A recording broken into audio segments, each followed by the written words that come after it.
Hey class, it's Professor Rourke again, coming with some help from the skills assessment now that you're completed it, and hopefully you've submitted to me your written work. I just want to make sure everyone's feeling okay about these tricky problems that are always they're a problem almost all the time. They're just common trouble spots for everybody.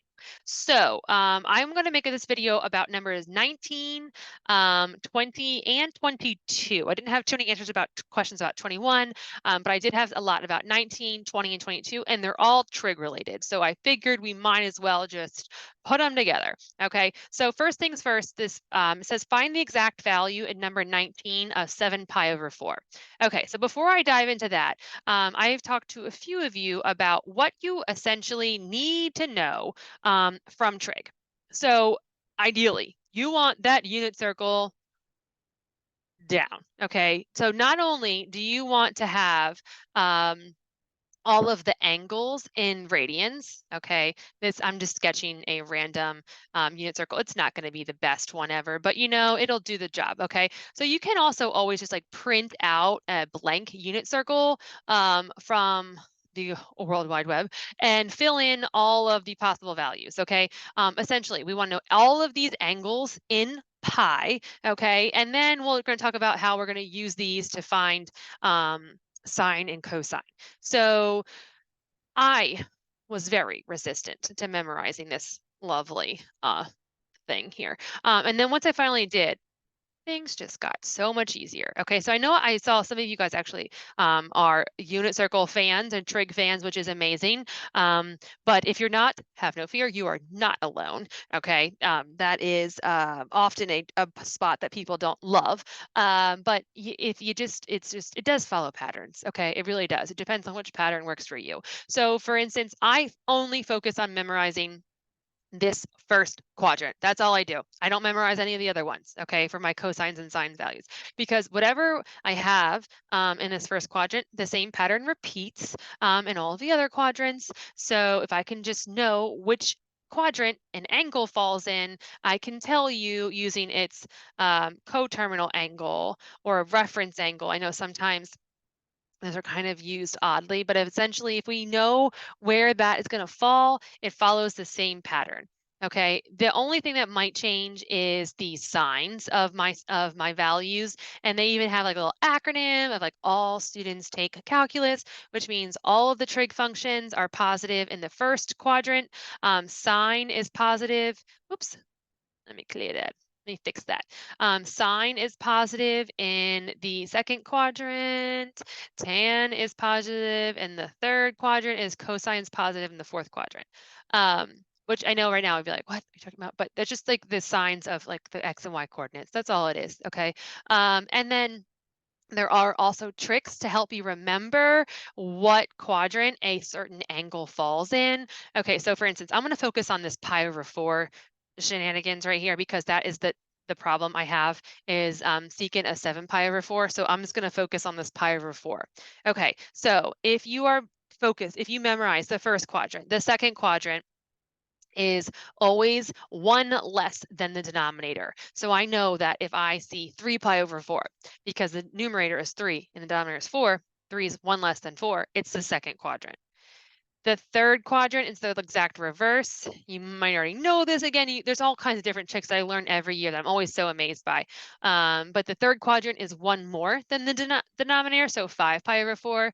And then last but not least, the fourth quadrant is double the denominator minus 1. Okay, so if the denominator is 4, we double it, get 8. 8 minus 1 is 7. So 7 pi over 4 is the last special angle that I need to know in the fourth quadrant. And just a little reminder, I suffered through most of calculus just by memorizing. I just kept going back to those 30, 60, 90 triangles and the 45, 45, 90 triangles. That was needless. I didn't need to do that. Okay, but that's where these angles come from, and that's why they keep coming up. Okay, it's because these are just the special triangles. If they're not one of these angles that we can match from 0 to 2 pi, then it's not going to have any of our nice, lovely sine, cosine, tangent values. Okay, so that's just a little thing to remember where these angles fall. The same thing works for pi over 6 and pi over 3.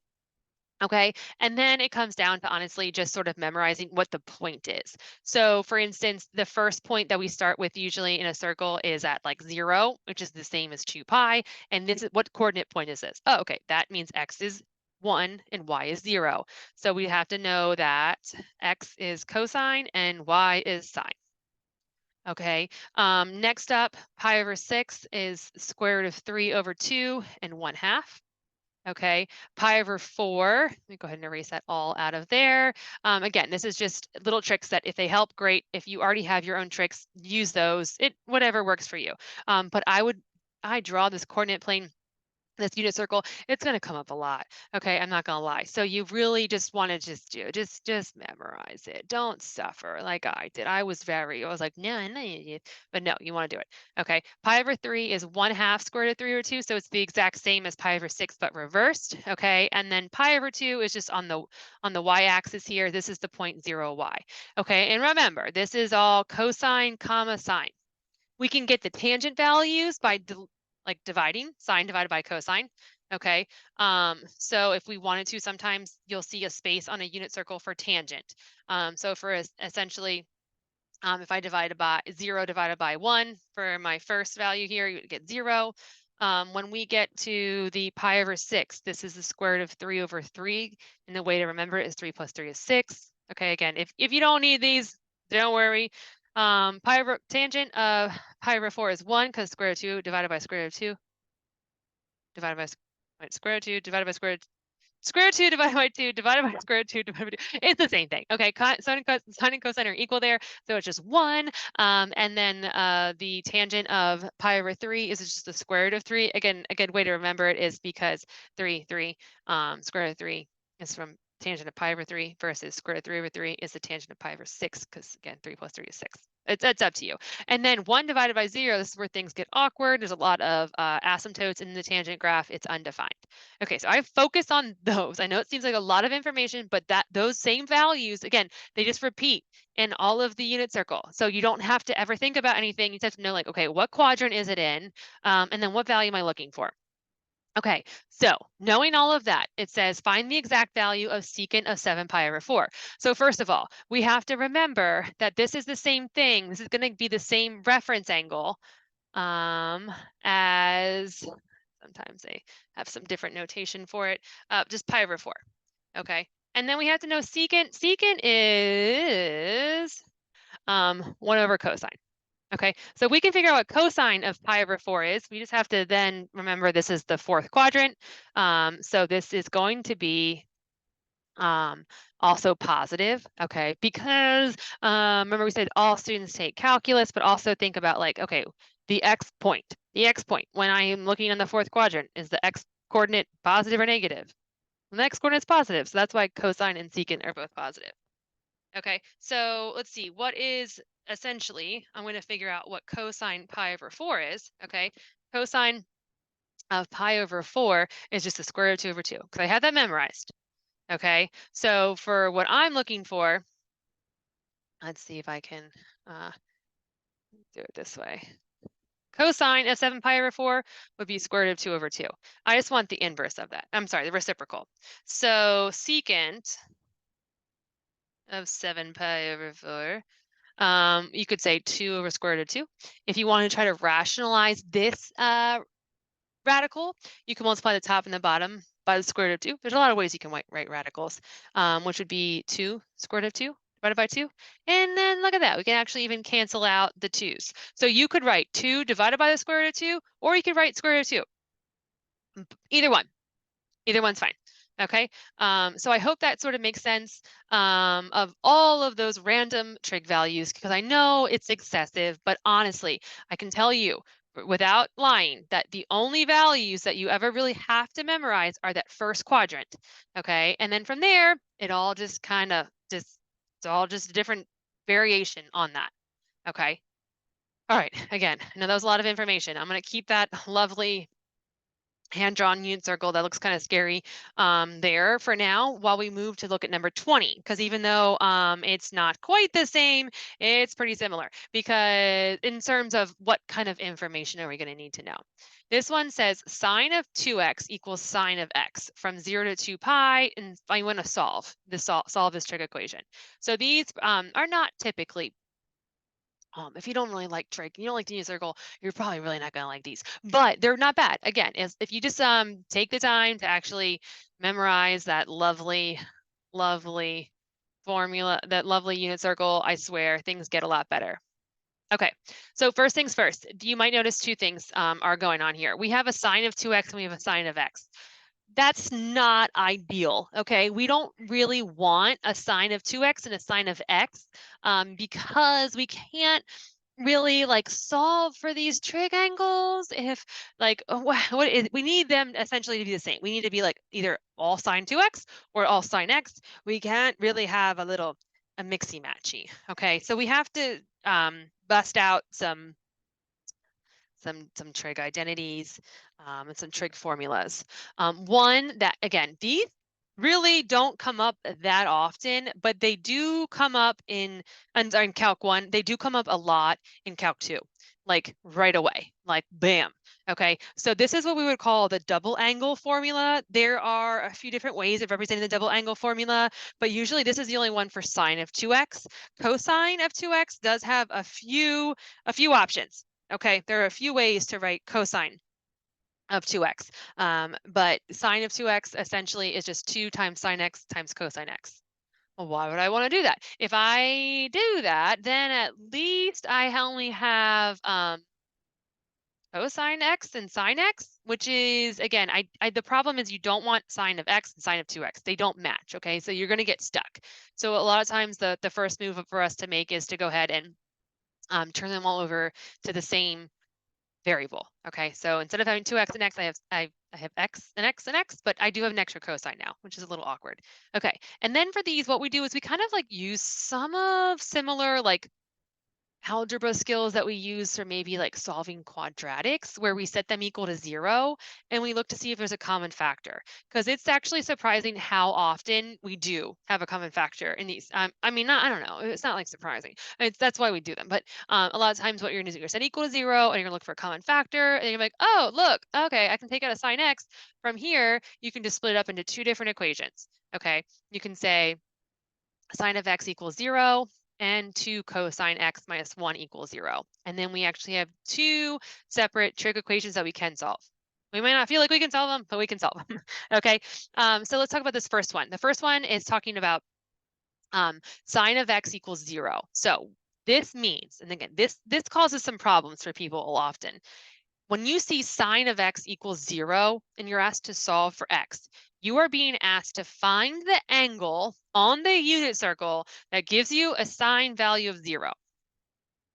That's what they're asking, okay? And it's not asking you to like evaluate sine of 0, of an angle 0. No, it's saying what angles, x is going to give me my angle here, they say between 0 and 2 pi, would give me a sine value of 0. Okay, so then we go back to that lovely unit circle that we have memorized, because it's just futile to resist it. It really is, okay? So we want between 0 and 2 pi, and they're including 0 and 2 pi as well, okay? So if we look at it, we know our unit circle, we know that this first angle of like essentially 0, like I don't even leave that, I don't get started at all, it gives me a sine of 0. The y coordinate on the x-axis before I even move anywhere is 0. Okay, so my first option is going to be 0. And then if I were to continue to move around the unit circle, I'm also going to reach, I'm just going to go ahead and add a little color in here. I'm going to reach 0. I know this is a pretty janky unit circle. I'm going to get back here at pi. Okay, at pi, I also have a y value of 0. Okay, it's all the way around. And then it does include all the way to 2 pi as well. So I'm just going to keep going. I'm going to say like, okay, pretend that's a circle and not like some weird eye. Back at 2 pi also has a y value of 0. So again, so I'm just going to memorize that thing.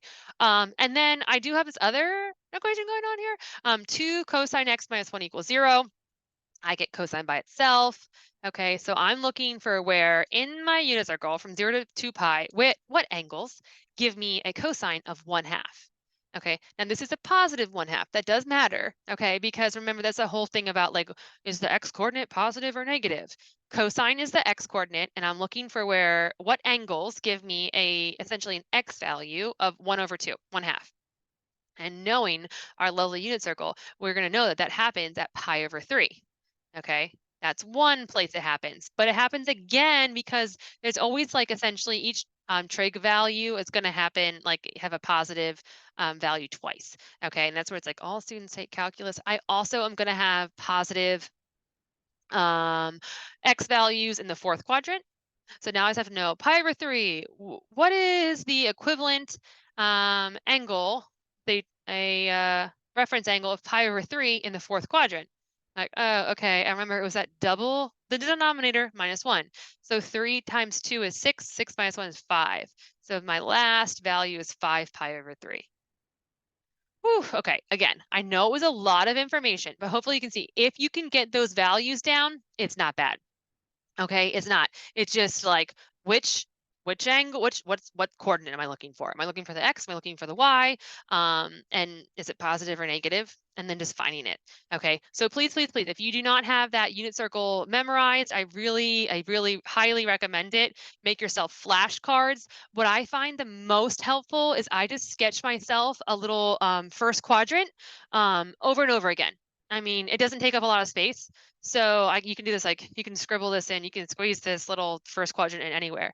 And I just start filling in the x and y coordinates. So I'll be like, okay, 1, 0, square root of 3/2, 1/2, square root of 2/2, square root of 2/2, 1/2, square root of 3/2, and then lastly, 0, 1. Okay, I swear, those are the only ones you need. And then the rest of it just repeats. Okay, so if you haven't taken the time to memorize them, please, please, please do it now before you'll be like, okay, I understand where this is even coming from. All right, thank you, class. Please keep me posted, and I look forward to talking with you soon. I'm like scrolling on through here because I know mine it's a long thing, but if you have any issues or questions, please let me know at any time. Okay, thanks, class.